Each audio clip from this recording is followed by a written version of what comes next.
Hi guys, so welcome back to my channel. This is Anastasia. It's been a hot minute since I've posted anything on YouTube, but this DIY was something to share with you guys. So I'm sharing with you a mushroom DIY. I've been really loving seeing mushrooms everywhere, so I decided to create a few bases with mushrooms and use it for my balloon decor. So I went to Walmart, grabbed a whole bunch of punch balls, lots of fabric, which I had a hard time matching to what I envisioned, but I got it right to the color shades that I needed.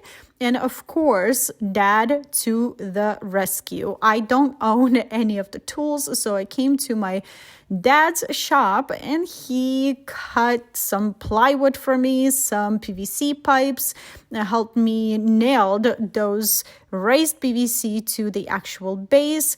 We made some holes in those raised pieces, and this is how my project for DIY started. The main part my dad made and the rest was on me to show you guys how to create those details on these mushrooms. So PVC, we're going into those holes very easily, just screw them in, and this is how it looks so far. I'm placing my punch balls on top just to see how it's going to look overall, just to give me an idea, and we're ready to start.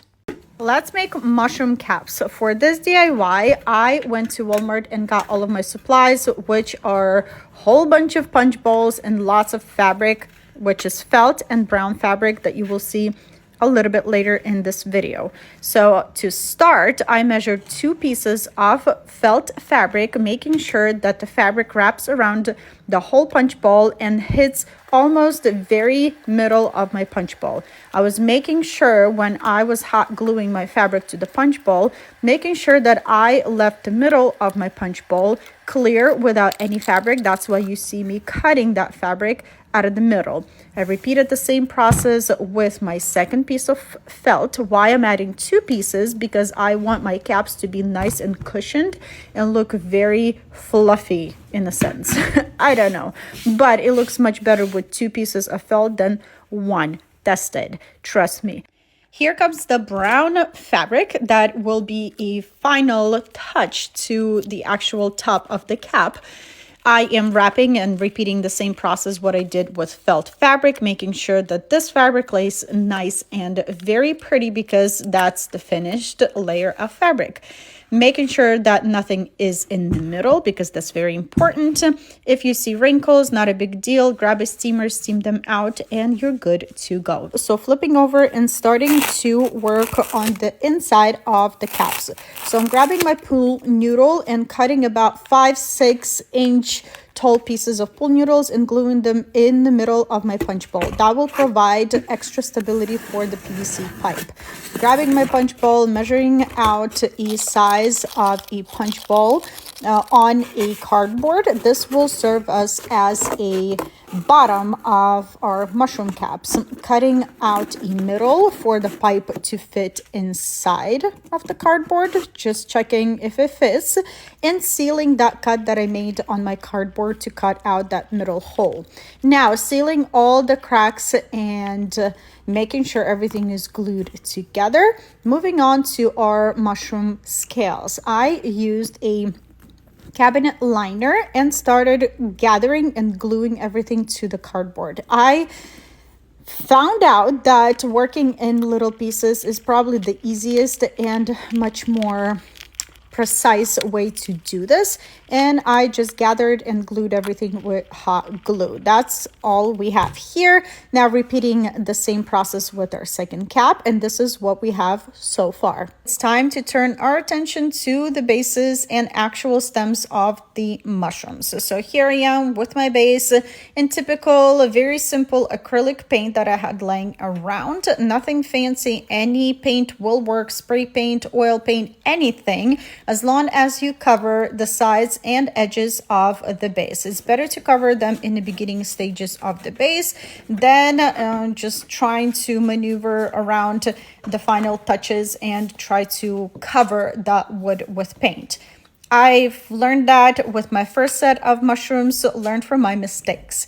So here I am with PVC pipes and measuring my caps because I need to know how much pool noodle I need to put on these PVC pipes. So once I marked a spot, I grabbed my PVC pipe, measured, cut with my scissors, and put them on top of my PVC pipes. It's not an easy task to put those pool noodles on top of the PVC pipes. You have to really try. So once I did that, I measured my caps once again. I didn't like how that second mushroom was too tall and I wanted some kind of height difference, so I cut my PVC pipe again and I liked it so much better.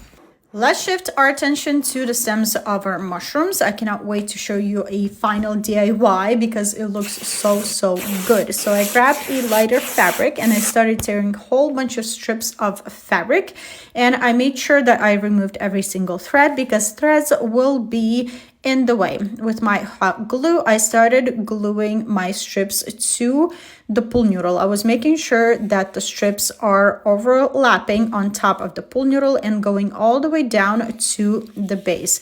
Here's a trick. You need to overlap your strips of fabric to hide that color of the pool noodle. If you ever find a pool noodle in a neutral beige brown color, buy it instead of a colorful one because your life will be so much easier when you would decide to make this DIY. Trust me. If not, you would need to overlap a lot to hide that color. And I like the fringe sides of the fabric as well. Really cute. Anyways, I repeated the same process with my second stem and I decided to add a smaller mushroom from foam.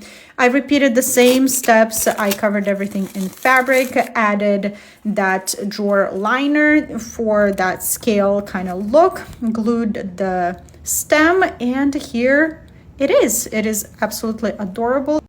It's finally time to put finishing touches on our mushrooms. So first things first, I am grabbing a floral foam, cutting into pieces and gluing those pieces next to my mushrooms. Why? Because I want the elevation next to mushrooms and I need that foam later on to insert my artificial flowers and grass. Now grabbing a moss that I bought on Amazon. I will link everything in my profile. This moss is very densely packed, but it should be enough to cover the base, the foam, and everything to be in moss. So this is how it looks. If you have any patches without moss, don't worry. I'm grabbing a second kind of like variety of a moss and gluing where those empty patches are. I love how these two different mosses look together. It looks so good. Grabbing my artificial grass, artificial flowers, artificial anything that you can find, and this is where your creativity will shine through. I'm inserting all of those artificial grass and flowers into my foam, working around the base and just making it look like a patch of wood grass. I hope you enjoyed this DIY and happy DIYing.